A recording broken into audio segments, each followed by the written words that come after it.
USPI and ACC jointly administer Operation Clean Sweep. And on behalf of both our organizations and the entire plastics industry, we'd like to thank you for signing on as an OCS partner. By committing to these best practices, your company is taking the first step toward ensuring that the plastic materials which pass through your facilities are handled with the care they deserve, so that none of them enters our streams, waterways, or oceans. During the next few minutes, plastics professionals will share their best practices. Each of them has had first-hand experience implementing Operation Clean Sweep. We hope this video helps educate your employees as you take the simple but important steps necessary to prevent pellet, powder, and flake loss. Thanks again for signing on to Operation Clean Sweep. We wish you success as your company continues its journey towards zero pellet loss.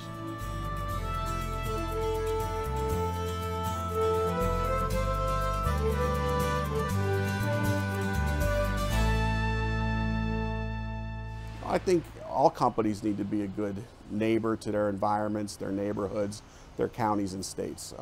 We can't just leave it to someone else. Zero pellet loss, 100% containment. These aren't just words. For signatories of Operation Clean Sweep, these statements are real-world goals.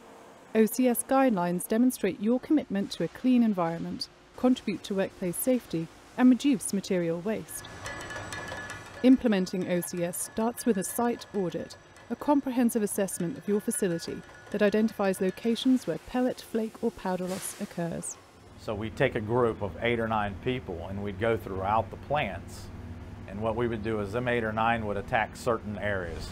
We have 2 factories, and one had, I'm thinking in terms of storm drains right off. One had a very centralized system where we were able to come in with one large solution of screens and catch basins and whatnot. In our other facility, we had a decentralized storm drain system, and really each individual point had to be identified and isolated.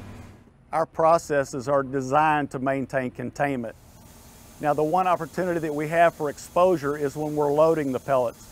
What'll happen is the soles of those shoes with spilled resin will actually get inside the little crevices on the bottom of the shoes, and as they walk to their cars on the parking lot, that resin will become dislodged, wind up on the parking lot. Next time it rains, it'll wind up in the storm drain. The next step is to upgrade your facility, addressing each of the areas of concern found during your assessment. A solution may sometimes be as simple as the shoe cleaner to remove pellets picked up by footwear. Other times, an upgrade may require a little bit of engineering. When you buy a blender system, it's very open, so it would dump some off to the side. So we had one of our maintenance technicians fabricate something, and we found that to pretty much reduce the pellet to the floor. Many times, solutions are quite straightforward. Adding catch trays and screens, modifying spill procedures, making cleanup tools like brooms and vacuums readily available. Easy solutions like these can go a long way toward preventing material loss. One of the big things that we did early on was put out bins for folks to put swept resin in. So if it does fall on the floor, make it easy for people to recycle it and to get it back into a stream.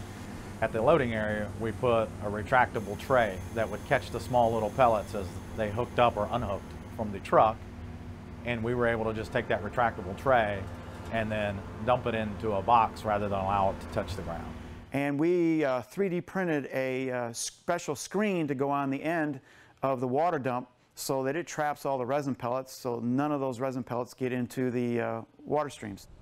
Many facilities take delivery of material through truck or rail cars. These are prime targets for upgrades to prevent pellet, flake, or powder loss.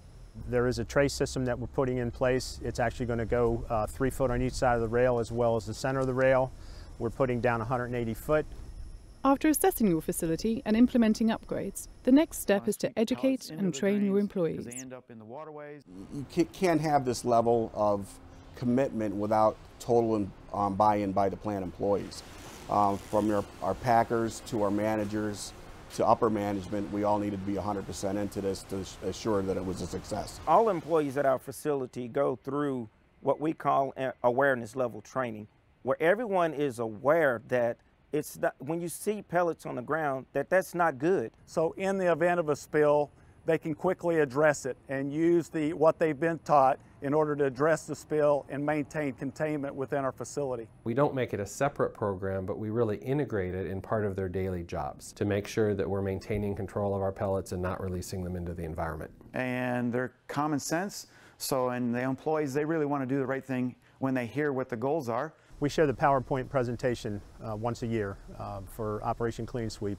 We also have our employees sign the pledge once a year, and we put that in their files. Once upgrades are in place and employees are trained, it's important to maintain procedures by establishing an inspection and enforcement system. So we have every employee in this plant twice a month do an observation form. Did you see a spill? Well, what'd you do about it? Did you clean it up? You know, we really recognize that Clean Sweep is a journey and not so much a destination. So a year we feel like the bulk of the work was done and we had working things in place, but it's been continuous refinement since then. Lastly, the success of Operation Clean Sweep depends on industry involvement. Whenever the opportunity arises, promote the program to help facilitate its success. Well, the plastics industry is genuinely concerned about protecting the environment, and I think Operation Clean Sweep is a way for more and more companies to show that dedication and commitment by implementing the right procedures that help keep pellets out of the environment. Our good housekeeping practices, operational excellence procedures, and other best practices we share with our service providers. Not only our rail car providers and bulk service providers, but also our joint ventures. I think a lot more companies should step on board, and I think it's a natural progression of where we all need to go to get better in helping the environment. The plastics industry takes seriously the threat to marine wildlife and the environment, and values our role as environmental stewards. The good news is that Operation Clean Sweep is truly making a difference. Operation Clean Sweep does make a difference.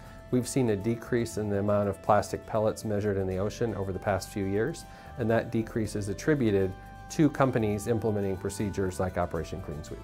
It's easy to get started. For additional information and to download brochures, manuals, checklists and more, visit opcleansweep.org.